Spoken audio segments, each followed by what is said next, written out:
Todo lo que sale de tu boca, Señor, es Dios. Salió un día de la eternidad, salió de los cielos y salió de la divinidad a la tierra y entró en el tiempo y entró a la humanidad.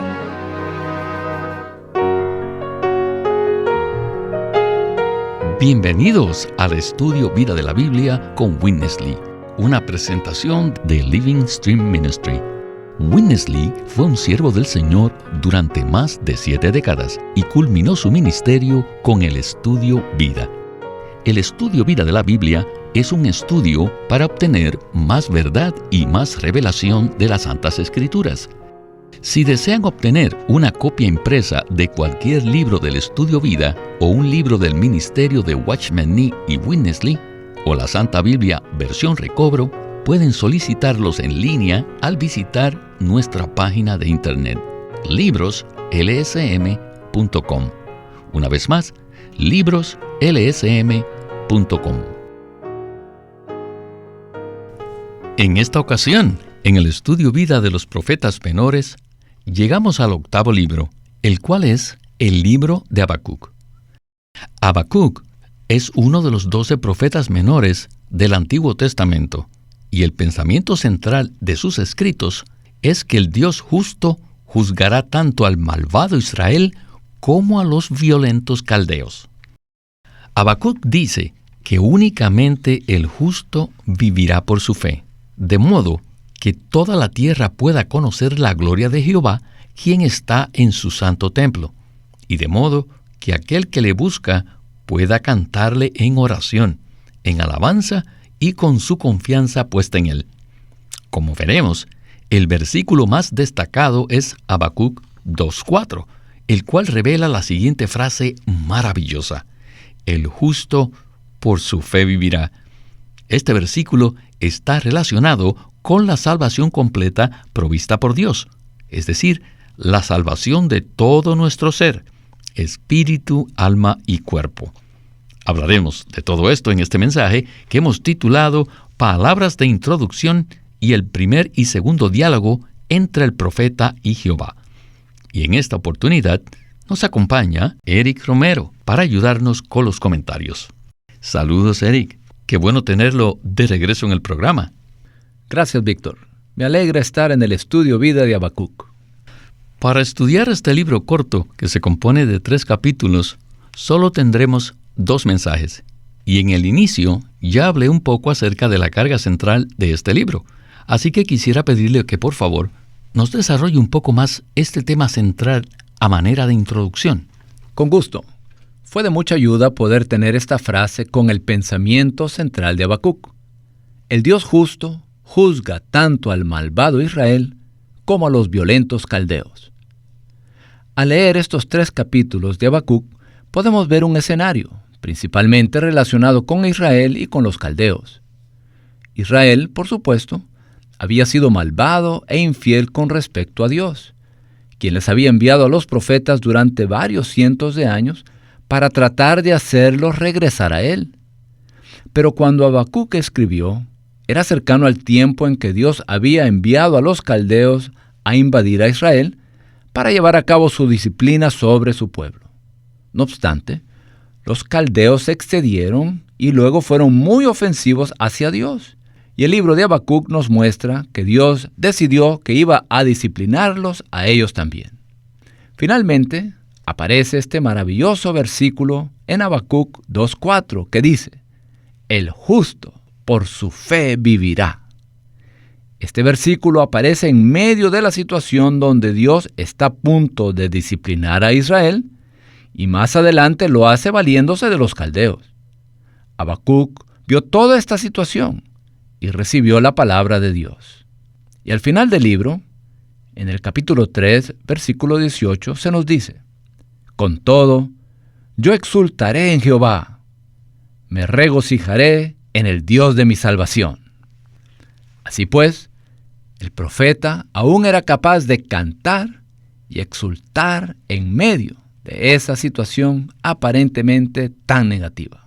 Gracias. Sin duda, eso suena muy parecido al Evangelio, y por eso estoy tan deseoso de comenzar el mensaje.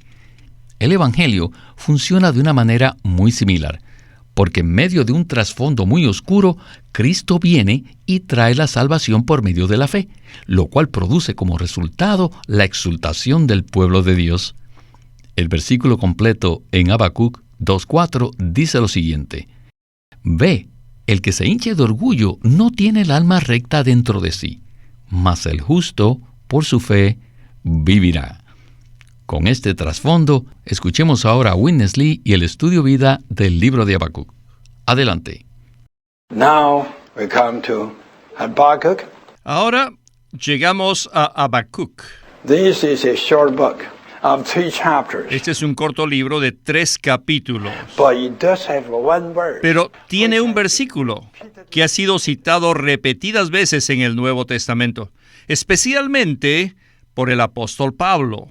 Él citó este versículo de Habacuc en Romanos 1, en Gálatas 3 y en Hebreos 10. 3 veces, una cita triple. Y esta cita es esta: el justo vivirá por fe. En todos estos libros de los profetas menores, solamente este nos sirve con la salvación eterna de Dios a nosotros, los pecadores. Hemos visto muchas cosas en los profetas, pero solamente este profeta menor, con 3 pequeños capítulos, nos muestra la salvación eterna de Dios. Y toma la situación de ese tiempo como un trasfondo. ¿Y cuál era la situación? La situación era esta: Israel estaba ofendiendo a Dios hasta el máximo, en toda forma, en lo humano y hasta en lo divino. Aún al adorar a Dios, Israel estaba cometiendo pecados. Ellos ofendieron a Dios no solamente en la vida social, en la vida cotidiana, sino hasta aún en la adoración que ofrecían a Dios. Ellos ofendían a Dios aún más en su adoración. Así que de toda forma, Israel era pecaminoso. Y ahora, ¿cómo podría un pueblo tan pecaminoso ser salvo por la eternidad? Bueno, solamente hay una manera para que los pecadores puedan ser salvos eternamente. Un solo camino para que los pecadores puedan tener la salvación eterna de Dios. Solamente Habacuc nos muestra esta salvación eterna de Dios. No solamente salvar nuestro cuerpo, quitándole el sufrimiento, sino también salvar todo nuestro ser, cuerpo, alma y espíritu por toda la eternidad. Y la manera para tener tal salvación es creer, a fin de que seamos justificados para tener vida. Debemos creer para ser justificado, para tener vida y para vivir. Esto es, el justo tendrá vida y vivirá por fe. Tengo la carga de hablar un poco más acerca de este trasfondo, pero enfocándonos en el lado positivo de la salvación eterna de Dios. El tiempo en el cual fue escrito el libro de Habacuc fue en el año 626 a.C., aproximadamente 20 años antes de que el pueblo de Israel fuese llevado en cautiverio a Babilonia. Por un lado, vemos la disciplina de Dios sobre Israel, pero también podemos ver que Israel fue infiel a Dios. No obstante, Habacuc escribe un versículo clásico que está citado en 3 partes del Nuevo Testamento, el cual dice que el justo por su fe vivirá. Ciertamente, esto nos presenta la salvación completa de Dios. ¿Podría usted desarrollarnos este pensamiento central un poco más? El apóstol Pablo fue el que citó este versículo de Habacuc 2:4 en estos 3 lugares en el Nuevo Testamento: Romanos 1:17, Gálatas 3:11 y Hebreos 10:38. Romanos 1:17 dice: Mas el justo por la fe tendrá vida y vivirá. El apóstol quería mostrarle a los lectores de la Biblia que no hay manera en que el hombre pueda ser justificado por Dios por las obras de la ley o por cualquier otra cosa que provenga del hombre. El hombre es total y completamente pecaminoso en todo aspecto. Israel, el pueblo escogido de Dios, era pecaminoso hasta en la manera como adoraba a Dios. Aunque ellos estaban haciendo algo positivo, en su adoración estaban ofendiendo a Dios, porque no lo estaban llevando a cabo de la manera en que Dios deseaba. Por consiguiente, todo con respecto a Israel se convirtió en una ofensa para Dios.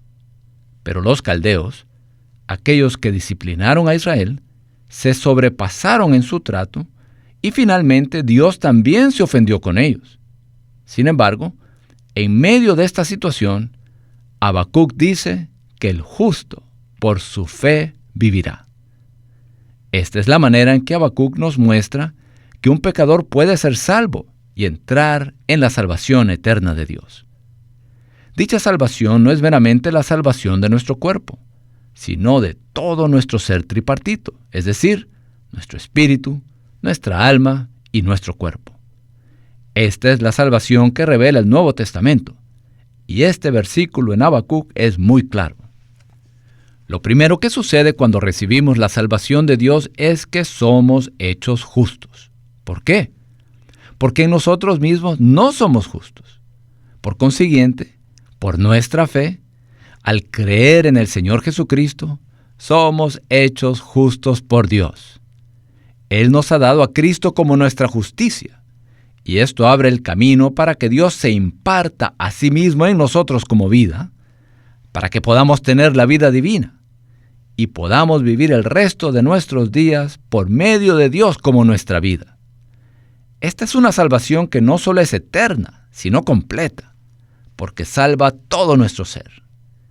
Esta no solo es una salvación jurídica, que cumple los requisitos justos de Dios, sino que también es una salvación orgánica que nos llena de Dios y de su vida divina, para hacernos igual a Él en vida y naturaleza, mas no en la deidad. Muy cierto, Eric. Este es un cuadro muy claro acerca de la salvación completa que Dios efectúa. Y quiero leer ahora la nota de pie de página en Habacuc 2:4 respecto a la palabra vivirá. Dice así: aquí, vivir significa tener vida y vivir. Pues bien, por medio de la salvación en Cristo, nosotros obtenemos la vida divina. Pero además, debemos vivir por esa misma vida mediante la fe. ¿Qué tal entonces si regresamos a Witness Lee? Adelante. The name Habakkuk in Hebrew means embracing and cleansing. El nombre Habacuc en hebreo significa abrazar y asirse de. If you want to be saved by God, Si ustedes desean que Dios los salve, if you want to receive God's favor for your eternal, y si ustedes desean recibir el favor de Dios para su propósito eterno, ¿qué es lo que tienen que hacer? Tienen que ser abrazados por Dios. Y tenemos que asirnos de Dios. No se aparten de Dios. En realidad, la salvación eterna es solamente Dios mismo. Dios no nos salvó en los cielos, alejado de nosotros, sino que a fin de salvarnos, Dios vino a nosotros y llegó a ser un hombre en la tierra. Y en esta tierra, mientras Él estaba ministrando, Él nos abrazó. Nos abrazó a nosotros los pequeñitos. Les digo, este es el pensamiento central de los 4 evangelios. El pensamiento central de los 4 evangelios es mostrarnos cómo Dios salió un día de la eternidad, salió de los cielos y salió de la divinidad a la tierra y entró en el tiempo y entró a la humanidad. Aún se hizo hombre. Y por esto ustedes pueden ver que Él vino a abrazar al hombre. Dios nunca hubiese podido salvar a un pecador si se quedara en los cielos y tratase de estirar su mano larga para alcanzar a la tierra y decir, muy bien, pecadores, sean salvos. Entonces seríamos salvos. Pero no fue así. Él salió de la eternidad. Él salió aún de su divinidad. Y mientras nos salvaba, no tenía la apariencia ni la forma de Dios, sino que vino en la apariencia y en la forma de un hombre llamado Jesús. Es maravilloso ver que en su Evangelio el Señor Jesús viene a abrazar a los pecadores. Sencillamente me encanta este cuadro tan hermoso. ¿Qué nos puede usted comentar? Sin duda es un cuadro hermoso, Víctor. ¿Cómo salva Dios a los pecadores? Como dijo Witness Lee, Dios no se queda en los cielos y estira sus brazos hacia la tierra y dice, pecadores, sed salvos. No. Para poder salvar a los pecadores, Dios mismo se hizo un hombre que vivió en la tierra entre las personas pecaminosas. Es decir, Dios salió de los cielos y vino a la tierra.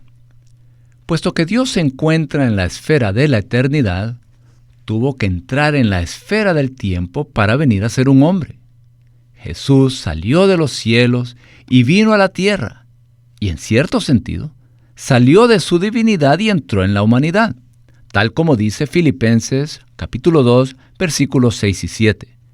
Existiendo en la forma de Dios, no estimó el ser igual a Dios como cosa que aferrarse, sino que se despojó a sí mismo, haciéndose semejante a los hombres.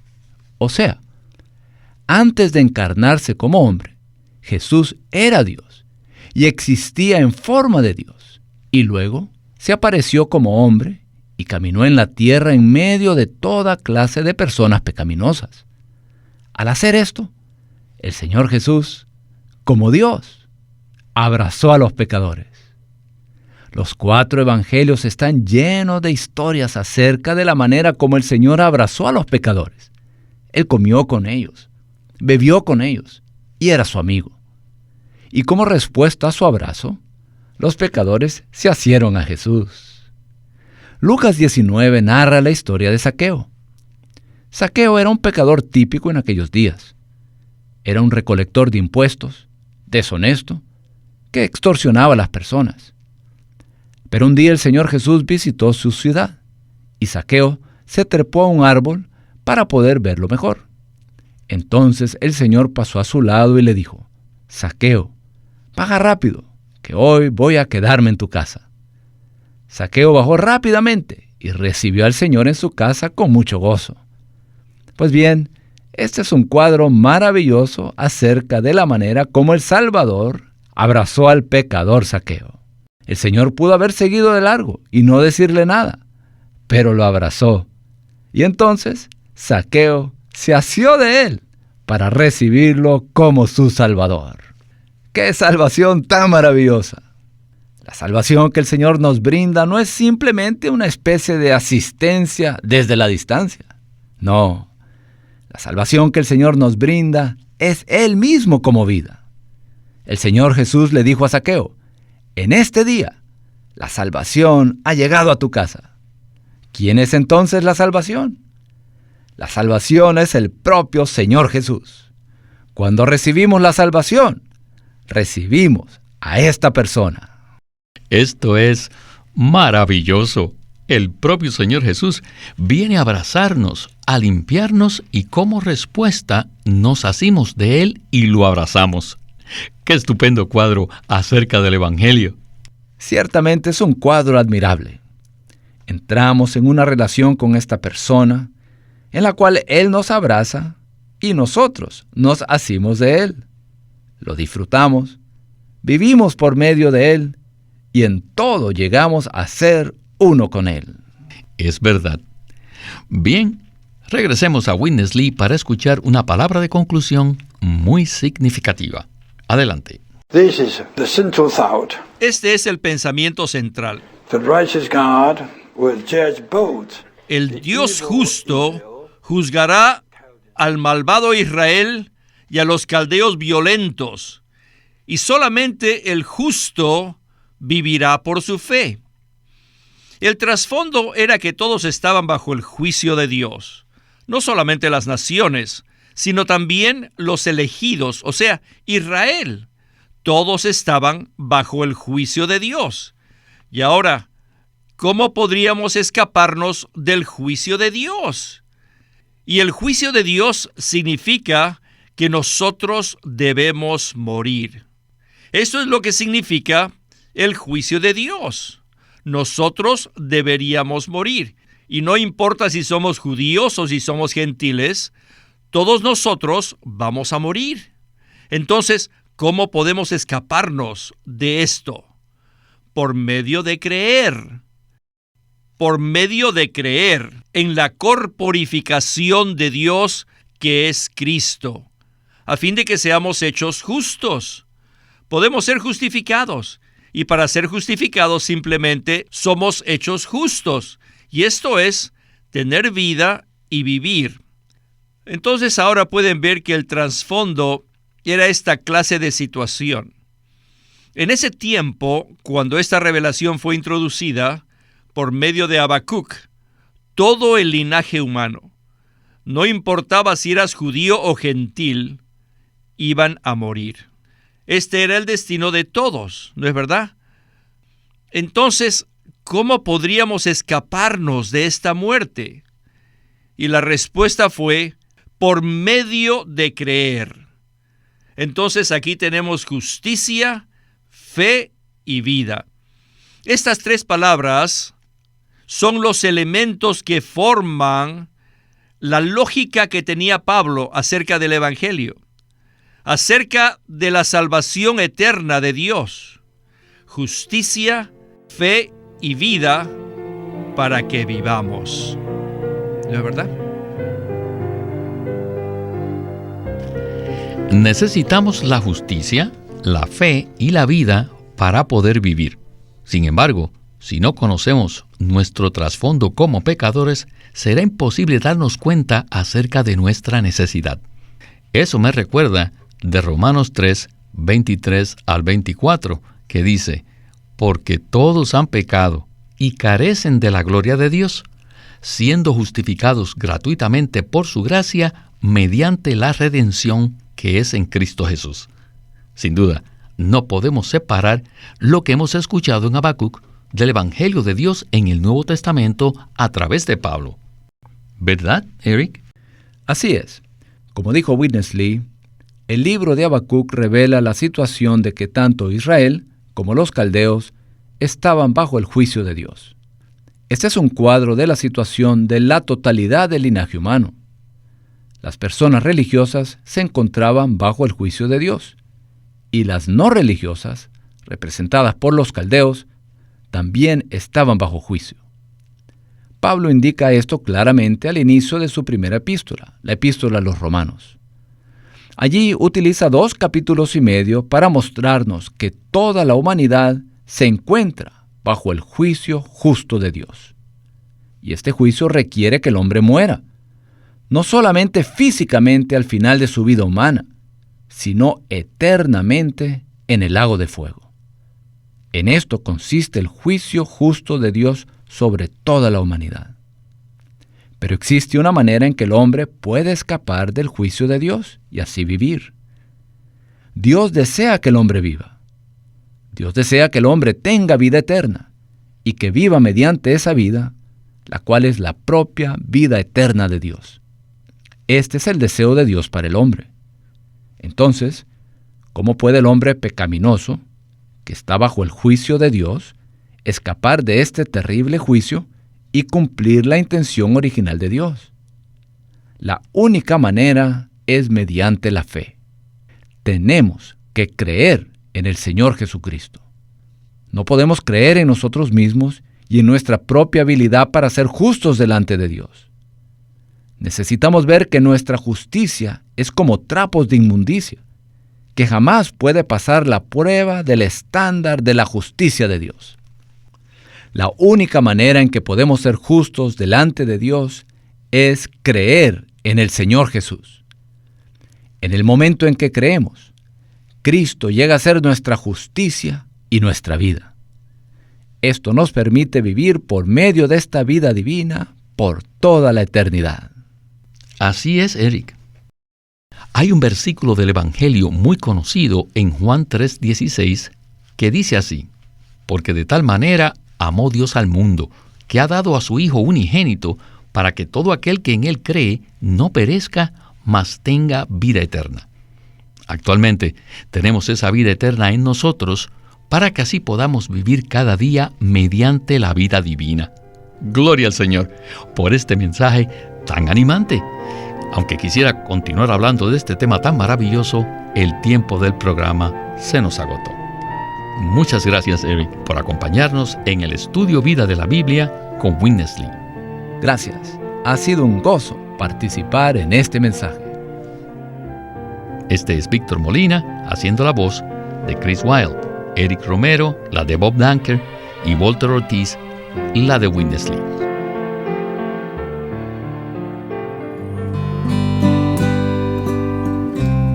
Living Stream Ministry es una casa publicadora de los libros de Watchman Nee y Witness Lee, y queremos decirles que entre ellos hay uno titulado El Ministerio de Oración de la Iglesia, escrito por Watchman Nee.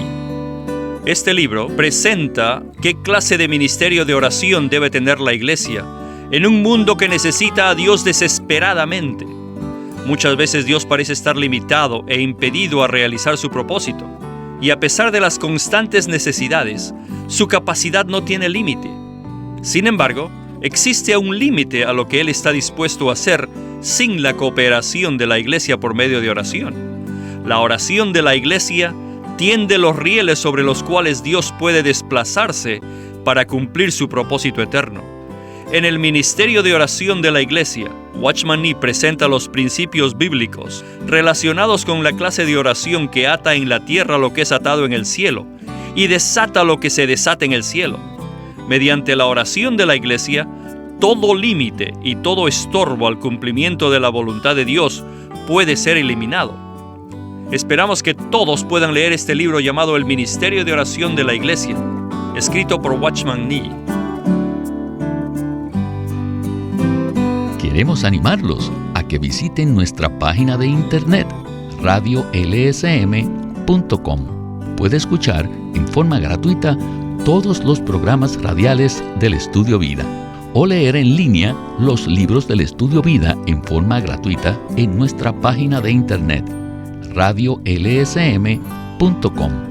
Una vez más, radiolsm.com. O llámenos a nuestro teléfono gratuito 1-800-810-1149. 1-800-810-1149. Además, si desean, pueden comunicarse con nosotros enviándonos un correo electrónico a estudiovida@lsm.org. Una vez más, estudiovida@lsm.org.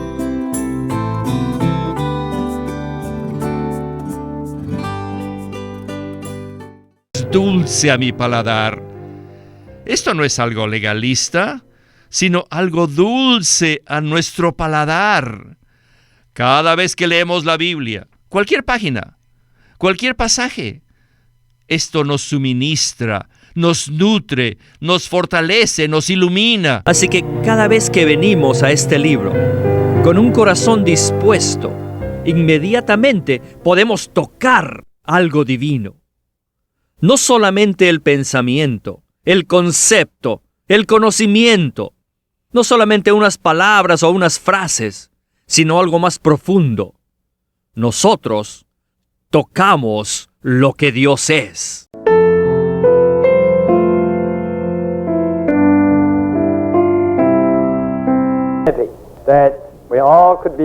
Estoy tan contento de que todos podamos estar aquí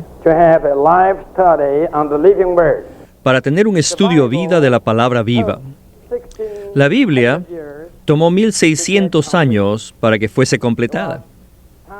Comenzó con Moisés, el gran profeta de Dios, hasta el anciano apóstol Juan. Y agradecemos al Señor que en los últimos 5 siglos ha estado abriendo su palabra una y otra vez, por medio de tantos maestros prominentes. Debemos decirle que hoy día estamos sobre los hombros de estos grandes maestros. Ahora bien, ¿qué es la Biblia? Algunos responderían que la Biblia es el libro. Pero ¿qué cosa es este libro? Este libro mismo dice, toda la Escritura es aliento de Dios. La Biblia es el aliento de Dios. No es solamente la palabra o el pensamiento de Dios, sino que es aún más el aliento de Dios. La Biblia es algo que fue exhalado del ser de Dios. Así que cada vez que venimos a este libro, con un corazón dispuesto, inmediatamente podemos tocar algo divino. No solamente el pensamiento, el concepto, el conocimiento, no solamente unas palabras o unas frases, sino algo más profundo. Nosotros tocamos lo que Dios es. Sí, lo que Dios es. Lo que Dios es exhalado a través de este libro divino. Es por esta razón que el Señor Jesús dijo que las palabras que Él hablaba eran espíritu. Si nuestro corazón está abierto, tocaremos a Dios mismo. Bueno, en esta palabra divina que es espíritu, lo que se revela primordialmente es la vida. La vida es el centro de toda la Biblia. ¿Pero qué cosa es vida? ¿Quién es vida? La respuesta está en la palabra del Señor Jesús. Él dijo, yo soy la vida. Yo he venido para que ustedes tengan vida. Así que la Biblia nos revela la vida. Y la vida es Cristo. Cuando vengamos a la Biblia, cuando leamos la Biblia, debemos tener el sentir de que venimos a tocar a Cristo para que sea nuestra vida. Así que podemos ver que la Biblia es un relato de Cristo como vida para nosotros. Ahora bien, tenemos que comenzar por el primer libro. Y todos sabemos que el primer libro de la Biblia es Génesis. Y este libro es muy simple y se compone de 3 secciones. La primera sección son los 2 primeros capítulos. Y desde el capítulo 3 hasta el 11 está la segunda sección. Y después, desde el capítulo 12 hasta el 50, es la tercera sección. Cada sección comienza con un nombre. En la primera sección tenemos el nombre Dios. En la segunda sección tenemos el nombre la serpiente. Y en la tercera sección tenemos el nombre Jehová. Dios, la serpiente y Jehová. Dios creó, la serpiente entró para dañar y Jehová vino para llamar. Dios creó los cielos y la tierra. Y finalmente vamos a ver también que Dios creó al hombre. Y después de la creación, el sutil, la serpiente, se infiltró. Entró de una manera encubierta. ¿Y entró para qué? Para dañar. Y verdaderamente dañó la creación de Dios. Pero Jehová vino para llamar. Y llamó a Abraham. ¡Aleluya! Les digo, esto es Génesis. Dios creó, la serpiente dañó y Jehová llamó. Los primeros 2 capítulos parecen ser un relato de la creación de Dios. Y los otros 48 capítulos son biografías de 8 personas prominentes. Las biografías de los primeros 4 son Adán, Abel, Enoc y Noé. Y los otros 4 son Abraham, Isaac, Jacob y José. 2 grupos. Y debemos ver que los primeros 4 pertenecen a un linaje y los últimos 4 a otro. El primero fue el linaje adámico, el linaje que pertenece a Adán. Y el segundo podemos llamarlo el linaje de Abraham, o que pertenece a Abraham. En el libro de Génesis tenemos estos 2 padres, el padre Adán y el padre Abraham. Y lo de Adán es el linaje creado, y el de Abraham es el linaje llamado. Gálatas 3 nos dice que el que cree en Jesucristo es un hijo de Abraham. Así que todos pertenecemos al linaje llamado. ¡Aleluya! Fuimos creados, pero ahora somos los llamados. Los primeros 2 capítulos, al principio de la Biblia, parecen ser una narración de la creación. Pero el pensamiento fundamental está centrado en la vida. Si entramos en estos 2 capítulos, primeramente mencionan que Dios creó el universo y que este universo fue dañado y quedó desordenada y vacía, llena de obscuridad. Después, el Espíritu de Dios vino para cernirse, para producir vida. Y lo que sigue al Espíritu de vida es la luz. Y la luz es también para producir vida. Y después, el aire fue hecho a fin de separar el agua de la muerte. Y después salió la tierra fuera del agua de la muerte, con el propósito de producir toda clase de vida. Así que aquí tenemos 4 pasos.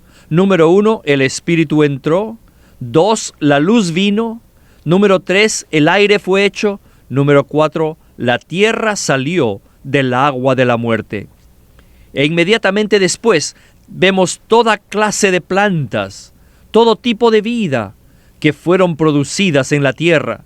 Y después tenemos la vida animal en el agua y en el aire. Y después vemos la vida animal en la tierra y al final tenemos la vida humana. Después de la vida humana tenemos la vida divina, que está indicada por el árbol de la vida. Con esto podemos ver que estos 2 capítulos no solo son una narración de la creación, sino que están enfocados en la vida, están centrados en la vida. Entonces nos preguntamos, ¿y las biografías de estas 8 personas?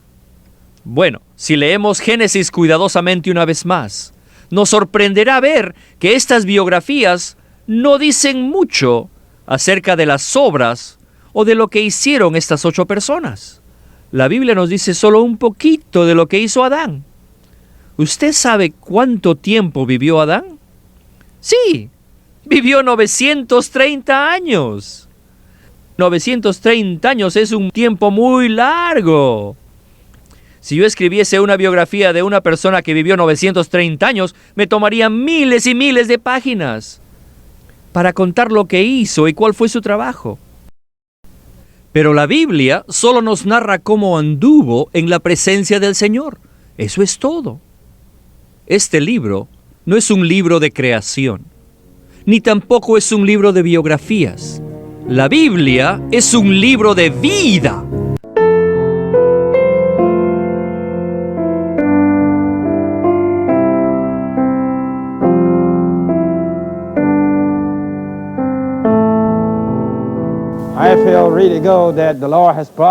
Me siento muy contento que el Señor nos ha traído a estudiar el libro de Éxodo. Para introducirlo, necesitamos ver que el relato divino de la Biblia es siempre progresivo.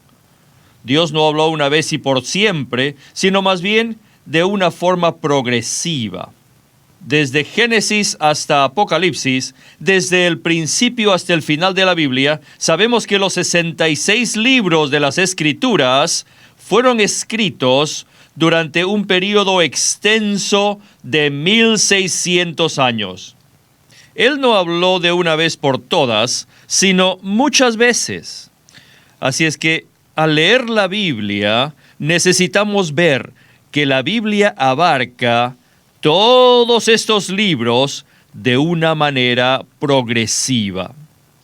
Por eso también debemos leer, estudiar y escudriñar la Biblia en forma progresiva. En Colosenses 1:25, Pablo dijo que a él se le había encomendado completar la palabra de Dios. En los días de Pablo, la revelación de las Escrituras no estaba completa y por tanto era necesario que Pablo tomara la carga de hablar y escribir para completar la palabra de Dios. Saben que el libro de Apocalipsis constituye la consumación de la revelación divina. Y puesto que la revelación está completa, Apocalipsis nos advierte que nadie puede añadir ni tampoco quitar nada a la revelación divina. Esto está en Apocalipsis 22, 18 y 19. Así que después de Apocalipsis, no hay más de la revelación progresiva de Dios. La Biblia empezó con Génesis y acabó en Apocalipsis. Así que lo que debemos hacer hoy es estudiar toda la Biblia, libro tras libro.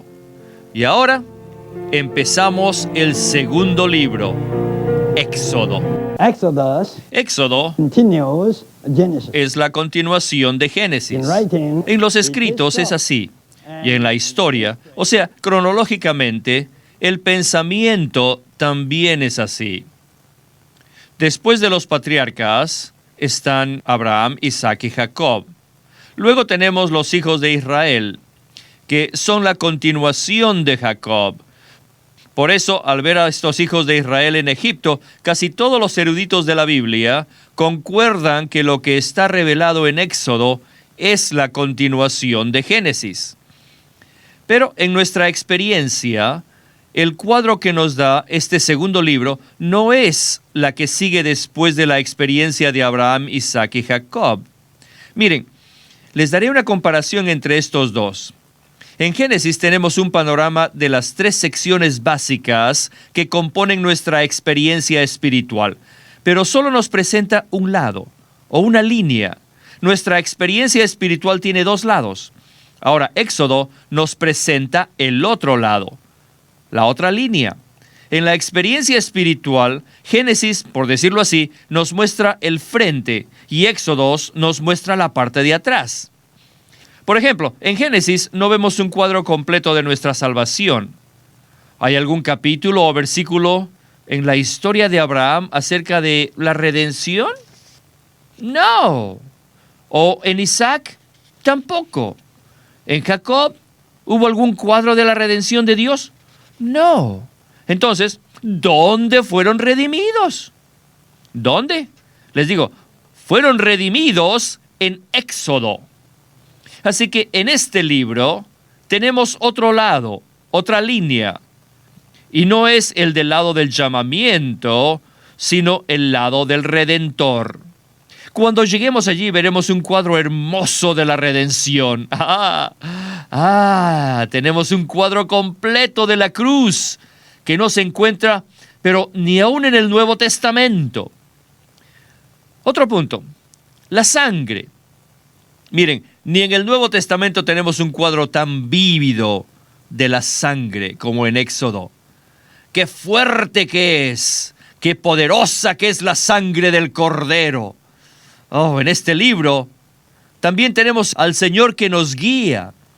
Y así tenemos cuadro tras cuadro, tipificando la manera en que el Señor satisfizo de las necesidades diarias de su pueblo escogido, lo cual no se ve en la línea que contiene Génesis. Génesis no nos muestra claramente la revelación de la morada de Dios, que es el tabernáculo. No hay nada más alto o elevado que esto. La revelación del modelo de la morada de Dios en esta tierra. Esta no es solo una revelación, sino también un edificio práctico que resultó de la morada de Dios en la tierra. No hubo nada tan sólido como esto en Génesis. Mire, Dios se le apareció a su pueblo escogido una y otra vez, pero Dios nunca obtuvo un edificio sólido, concreto, hecho con materiales, con su pueblo. Esto no es insignificante. Y pese a que esto no se ve en Génesis, aquí sí se ve en Éxodo. Está completamente revelado. Y no solo revelado, sino edificado. Y no solo edificado, sino también completamente expresado, escrito para nosotros. Y eso no es todo. Miren, todo lo que se encuentra en Génesis es individual. Y todo lo que está en Éxodo es corporativo. ¿Quién era Israel allí? Era una persona individual, pero no es así en el libro de Éxodo. Ya no es un individuo, sino que es completamente corporativo. La redención es corporativa. El Señor los guía corporativamente. La revelación es corporativa y la edificación es corporativa. Aquí todo es corporativo. Nuestras experiencias espirituales tienen dos lados, o sea que son de dos aspectos: el lado individual y el lado corporativo. Pero hay que comprender que el lado corporativo siempre es más elevado, más rico, es mayor y es mucho mejor que el lado individual. En Génesis vimos muchos cuadros, pero muchos eran algo borrosos, no eran muy claros, no eran muy definidos. Pero al llegar a Éxodo, página tras página, página tras página, veremos que este es de verdad un libro de figuras. Por ejemplo, ¿a quién tipifica Faraón? A Satanás. ¿Y qué tipifica Egipto? Tipifica el mundo rico, lleno de producción. Hay mucho disfrute allí en Egipto, pero ese disfrute rico nos pone bajo la esclavitud de Satanás. Estábamos bajo una esclavitud, así que Egipto es una figura. Cuando lean el libro de Éxodo, no se olviden que son figuras las que se ven allí. Luego, miren, la Pascua. Vaya, ese es un cuadro maravilloso. ¿Y qué cuadro? ¿No han visto un cuadro con la gente bajo la sangre? Tenían paz, descanso, tenían seguridad, estaban llenos de gozo. Ellos tenían todo bajo la protección de la sangre. Luego, el faraón persiguió a los redimidos con su ejército. Ese es una figura de Satanás, quien usa a sus huestes de ángeles rebeldes para que nos persigan. Sí, nos persiguen a ustedes y a mí, y lo hacen después que somos redimidos. Ese cuadro ya tiene 3.500 años. ¡Ay, ya! Nuestras experiencias de la redención fueron televisadas allí. Oh, el faraón con su ejército y todos los carros de Egipto persiguieron al pueblo de Israel y se metieron al Mar Rojo.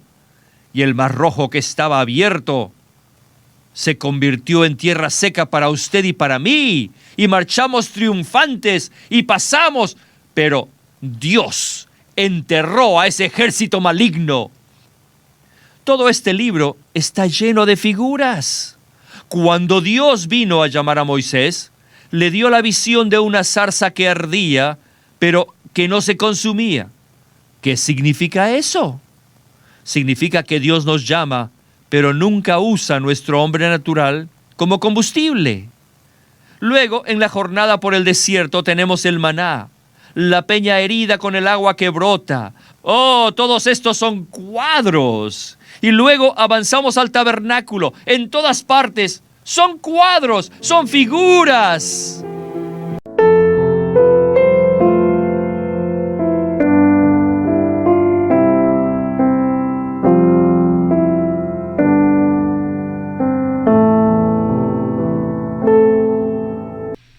Todos sabemos que la Biblia comienza con el libro de Génesis. Génesis es el primer libro. Luego sigue Éxodo y el tercer libro es Levítico.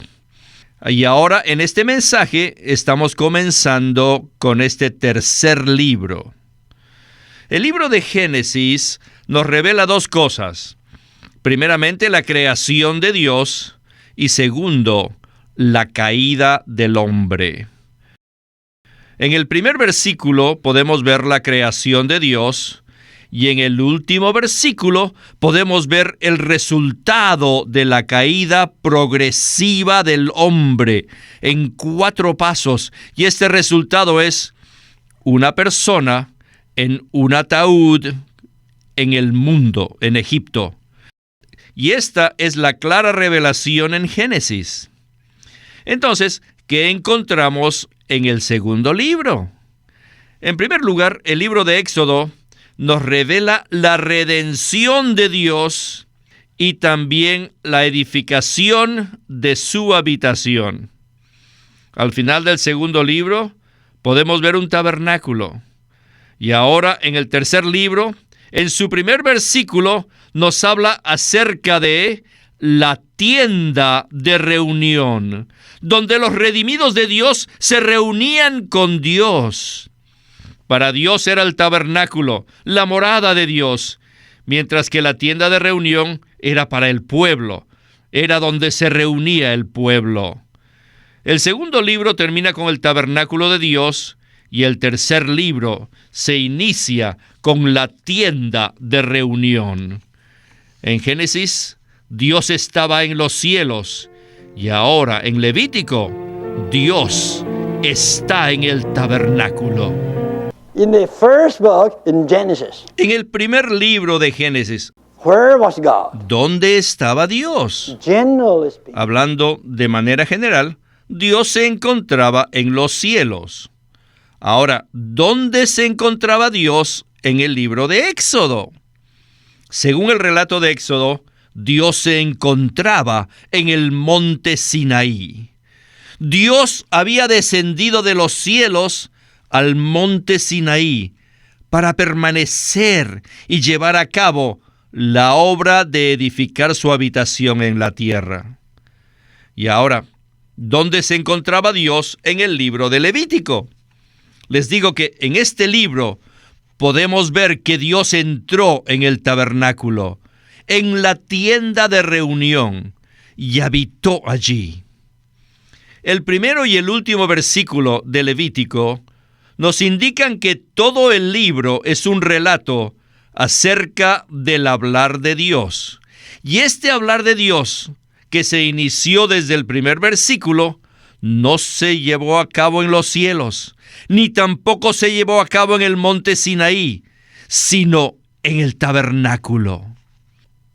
Este hablar, un hablar muy largo, un largo hablar que abarca 27 capítulos, posiblemente este debe ser el hablar más largo que Dios hizo en toda la Biblia.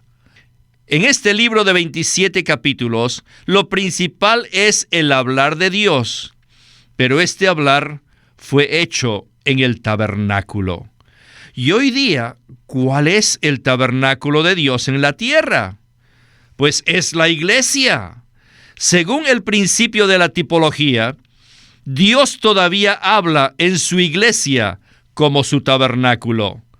Esta tienda de reunión es el oráculo, es el lugar donde Dios habla, y Dios está hablando todo el tiempo en la iglesia, en la tienda de reunión. Sin el hablar de Dios, el tabernáculo no tendría significado alguno. La preciosidad del tabernáculo radicaba en el hablar de Dios, no en el oro con el que estaba construido, sino en el hecho que Dios hablaba allí. Sin duda, este es un gran avance en la revelación divina. Al llegar al tercer libro, ¡vaya! Cuando llegamos al tercer libro, vemos el hablar de Dios, pero no desde el cielo, ni tampoco desde el monte, sino desde el tabernáculo. ¡Aleluya! El tabernáculo de reunión es una clara tipología de la iglesia actualmente. La iglesia hoy día es el lugar donde Dios habla. Eso me recuerda de Juan 1:14a que dice: y la palabra se hizo carne y fijó tabernáculo entre nosotros. Es maravilloso ver que hoy día existe un tabernáculo donde el Señor mora entre nosotros, pero el Señor Jesús no lo hace de manera física. Él murió, resucitó, ascendió y ahora ha llegado a ser el Espíritu vivificante que puede entrar en todos los miembros de su cuerpo para ser el Dios que habla. Cada vez que nos reunimos de manera corporativa, eso significa que el Señor está en la tienda de reunión, que es el lugar donde Dios disfruta de nosotros y nosotros disfrutamos de Él.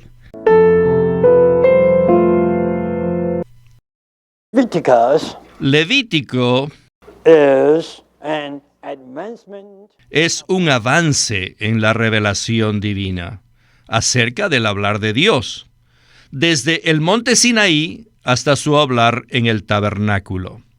y también el avance en cuanto a la revelación de Dios desde Éxodo hasta Levítico, en el sentido de que el pueblo avanzó del tabernáculo y las ofrendas a adorar y vivir a Dios. En este punto creo que es necesario explicar el significado de la palabra adoración. En Levítico, la adoración significa tener contacto con Dios por medio de disfrutar a Cristo como nuestra porción común con Él. De esta manera podemos tener comunión con Dios y con los demás delante de Él. Y este es el significado de adorar a Dios. Debemos olvidarnos por completo de la adoración tradicional, es decir, debemos dejar atrás la llamada adoración religiosa que se llevaba a cabo en los tiempos antiguos. Si en los tiempos de David hubiéramos asistido a una fiesta de los hijos de Israel, nos daríamos cuenta que no existía una adoración religiosa. ¿Qué había allí? Allí había el disfrute de las ofrendas que el pueblo le ofrecía a Dios. Ellos disfrutaban esas ofrendas con Dios y con los demás. Quiero repetirles esto de nuevo para que seamos impresionados con esto. Y esto es que necesitamos un cambio de concepto en cuanto a la adoración tradicional religiosa. No necesitamos la adoración religiosa. Nuestra adoración debe ser real, debe ser viviente, debe ser rica en Cristo. Esta clase de adoración requiere que experimentemos y disfrutemos a Cristo día tras día. Y también requiere que ejercitemos nuestro espíritu para liberar todo el contenido de Cristo que está en nuestro espíritu. Y así lo compartimos con los demás santos. Dios disfruta y nosotros disfrutamos. En tal adoración, Dios disfruta de Cristo y nosotros también disfrutamos a Cristo.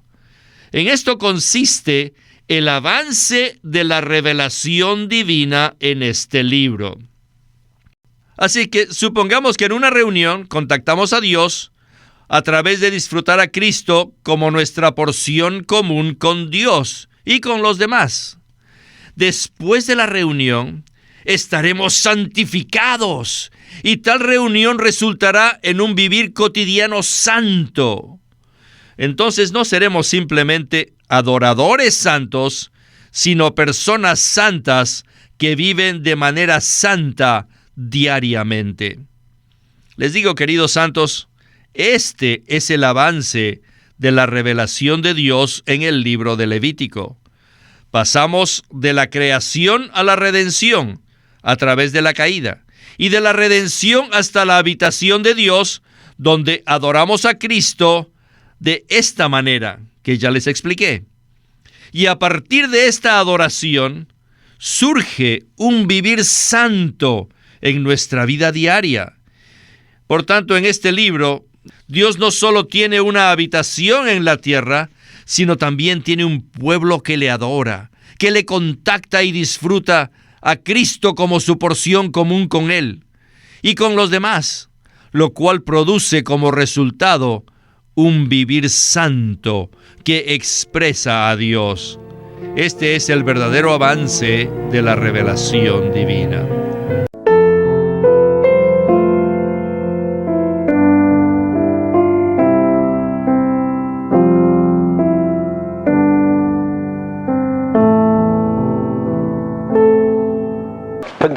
Ahora estamos comenzando el cuarto libro del Pentateuco, escrito por Moisés. In these 5 books of Moses, En estos 5 libros de Moisés all the seeds of the truth se han sembrado todas las semillas de la verdad. Así que tenemos que creer que en cada uno de estos 5 libros del Pentateuco podemos ver cada punto de la revelación divina. Sin embargo, la revelación divina no fue dada de una sola vez y para siempre, sino que fue dada de manera progresiva. En esta progresión de la revelación divina, siempre hay un avance de la revelación divina. En el principio, Dios creó los cielos y la tierra, Y al final de la Biblia, de los 66 libros de la Biblia, podemos contemplar una ciudad nueva, brillante y gloriosa. Al principio lo que había era solo Dios. Solo Dios, nada más. Estaba solo. Luego, Él vino para llevar a cabo la obra de creación y ahora Dios estaba allí acompañado de la creación. Y por supuesto, la creación incluía al hombre. Y luego sucedió algo que no es tan bueno, la caída del hombre. Pero después de la caída vino la redención de Dios. Y finalmente, en la culminación de la Biblia, hay una ciudad. Y esta ciudad está edificada con la Trinidad divina que se ha mezclado con su pueblo redimido. Mediante este breve resumen, podemos ver cómo la revelación divina avanza progresivamente, libro tras libro. Y ahora quisiera darles el esquema general del libro de Números, el cual consiste que el pueblo redimido de Dios sea conformado en un ejército santo de Dios, el cual debía proseguir siguiendo el liderazgo de Dios y debía pelear por él. No se olviden que todo lo que está escrito por Moisés en los 5 libros del Pentateuco es una tipología. La totalidad del pueblo de Israel es una tipología de la iglesia. Tal como ellos fueron formados en un ejército, la iglesia también hará lo mismo. Toda la iglesia debe ser formada en un ejército. Y Satanás conoce que hay un ejército que es formado por todos los fieles que viajan y pelean con Dios todo el tiempo para que Dios pueda tener un reino con su casa.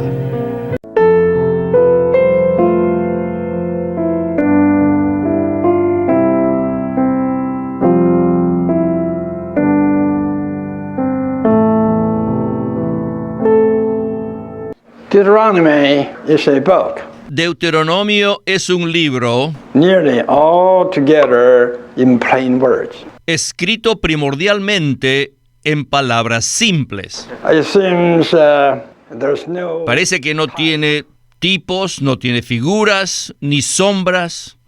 En realidad, no es fácil entender palabras simples en la Biblia. Me gusta mucho el libro de Deuteronomio, pero muchas veces, después de leerlo, no sabía de qué hablaba este libro. ¿Podrían decirme ustedes de qué habla Deuteronomio? No creo que alguien pueda decirme de qué habla. Ni siquiera sabemos lo que significa la palabra. ¿Conocen ustedes el significado de la palabra Deuteronomio? Literalmente, Deuteronomio significa segunda ley y por ende denota un hablar reiterado, una declaración repetida. Volver a hablar, eso es lo que significa. El libro de Deuteronomio es un hablar reiterado, no de palabras ordinarias, no un hablar de cosas comunes, ni de chismes, sino el hablar de la ley divina. ¿Sabían ustedes que toda la Biblia es un Deuteronomio? Esto los sorprende, ¿verdad? Y estoy seguro que jamás habían escuchado esto. La Biblia es un Deuteronomio. La Biblia fue escrita y completada casi 2000 años atrás. Pero cuando nosotros la leemos, ¿no es este un hablar nuevo? Cada vez que leemos la Biblia, es un Deuteronomio. Ahora bien, Moisés estaba al frente de una nueva generación. Al frente de Moisés estaba una generación joven. Ellos no habían escuchado los 10 mandamientos, ni ellos habían oído los estatutos ni las ordenanzas. Así que Dios le dio la carga a Moisés para que repitiera, ensayara la ley, para que hablara la ley de nuevo. We all have to consider that the entire Bible, Todos debemos considerar que toda la Biblia, including Deuteronomy, incluyendo a Deuteronomio, all the 66 books, los 66 libros to us son para nosotros is a big, thick Deuteronomy. un gran Deuteronomio. Now, we have 66 books. Ahora tenemos los 66 libros. Y debo aclarar que el hecho de que estemos hablando la Biblia de nuevo no significa que podamos añadirle algo. Algunos han dicho que tienen una nueva revelación, algo adicional a lo que ya está escrito en la Biblia. Pero eso no tiene sentido, inclusive constituye una herejía. ¿Por qué? Porque al final de los 66 libros, en Apocalipsis, dice que la revelación de Dios ha sido completada y que nadie debe añadirle, ni nadie debe quitarle nada. La Biblia es completa, así que no piensen que además de los 66 libros pueden añadir algo más. No, absolutamente no. Lo único que podemos tener hoy en día es un Deuteronomio cada mañana, un Deuteronomio mañana tras mañana. La palabra ya ha sido hablada, pero ahora nos es hablada de nuevo a nosotros, es decir, que puede convertirse en un Deuteronomio para nosotros. You have to realize, without Deuteronomy, Necesitamos darnos cuenta que sin Deuteronomio, Genesis, Exodus, Leviticus, Numbers, these 4 books Génesis, Éxodo, Levítico y Números, estos 4 libros don't have a conclusion. no tendrían una conclusión. No solo eso, Deuteronomio es además una palabra de conclusión de la ley. No solo la conclusión de los libros anteriores, sino también la conclusión de la ley. La ley es el aliento de Dios. Cuando Dios estaba proclamando su ley, Él estaba exhalando su aliento. Esta es la razón por la que Pablo dijo que toda escritura es dada por el aliento de Dios. La palabra en griego claramente denota respirar o exhalar. ¿Qué cosa es la ley? Es el aliento de Dios. Conocen la palabra del Señor en Mateo 4. Él cita Deuteronomio 8:3, ¿verdad? Que dice, no solo de pan vivirá el hombre, no solo vivirá de comida física, sino de todo lo que procede de la boca de Jehová. Cuando Dios estaba hablando, estaba exhalando su aliento. A pesar de que los 10 mandamientos son en realidad un asunto bastante legal, hoy en día, cuando los leemos con un corazón abierto y con un espíritu que busca, cuando leemos esta Biblia nos damos cuenta que los mandamientos no son simplemente legalismos. Tenemos el sentir de que en realidad esto es algo viviente que está lleno de vida, que nos suministra y que es algo que está lleno de luz, que nos ilumina. ¿No es así? Esa es la razón por la que todos los salmistas apreciaban la ley a lo sumo. ¿Saben que en el Salmo 119 dice, cuán dulces son a mi paladar tus palabras, más dulce que la miel a mi boca? Todo lo que sale de tu boca, Señor, es dulce a mi paladar.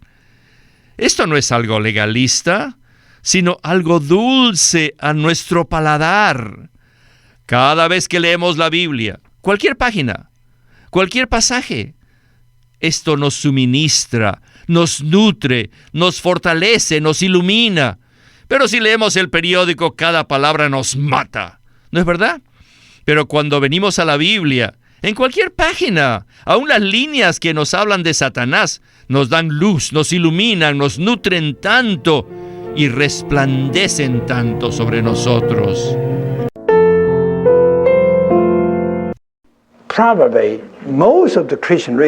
Probablemente, la mayoría de los lectores cristianos do not realize that everything that proceeds out of the mouth of God, that's Christ. no se dan cuenta que todo lo que sale de la boca de Dios es Cristo. Paul in Romans 10. Pablo en Romanos 10 cita Deuteronomio 30:11. Porque este mandamiento que te ordeno hoy no es demasiado difícil para ti, ni está lejos de ti. Mas ¿qué dice? Cerca de ti está la palabra, en tu boca y en tu corazón. Este era el Deuteronomio de Moisés, ¿verdad? Y Pablo la cita y la interpreta que este Cristo es la palabra. En su interpretación, Pablo aplica la palabra de Deuteronomio a Cristo, es decir, que Él es la palabra. Romanos 10, versículos 6 y 7, Pablo habla acerca de Cristo, pero en el versículo 8, Cristo llega a ser la palabra. So I tell the entire Deuteronomy is Christ. Así que por tal motivo, podemos decir que la totalidad de Deuteronomio es Cristo. Because Deuteronomy is the rehearsal of the word. And the word is just Christ. Porque Deuteronomio es el ensayo de la palabra, la repetición de la palabra, y la palabra es Cristo. Ahora bien, tenemos que darnos cuenta que cada palabra de Deuteronomio es un suministro de vida para nosotros. No solo de comida vivirá el hombre, sino de toda palabra, todo lo que procede de la boca de Dios, que fue lo que sostuvo al pueblo de Israel hasta el punto de que pudieron entrar en la buena tierra. ¿Qué lo sostuvo? Cada palabra, toda palabra que salió de la boca de Dios. And what is everything? ¿Y qué cosa es toda palabra? Christ. ¡Es Cristo! I tell you, Christ on the one hand is good land. Les digo, por un lado, Cristo es la buena tierra. Christ on the other hand is the sustaining food. Cristo, por otro lado, es el alimento que nos sostiene. Everything that proceeds out of the mouth of God. ¿Qué es todo aquello que sale de la boca de Dios? What is that? ¿Qué cosa es eso? That's Christ. ¡Es Cristo! So Christ will sustain you to enter into himself. Cristo los extendrá para que entren en Él mismo. This Deuteronomy. Este es Deuteronomio. Deuteronomy does not only speaks about Christ as the good land, Deuteronomio no solo habla de Cristo como la buena tierra, but it also speaks about Christ as the sustaining food. sino que también habla de Cristo como el alimento que nos sustenta.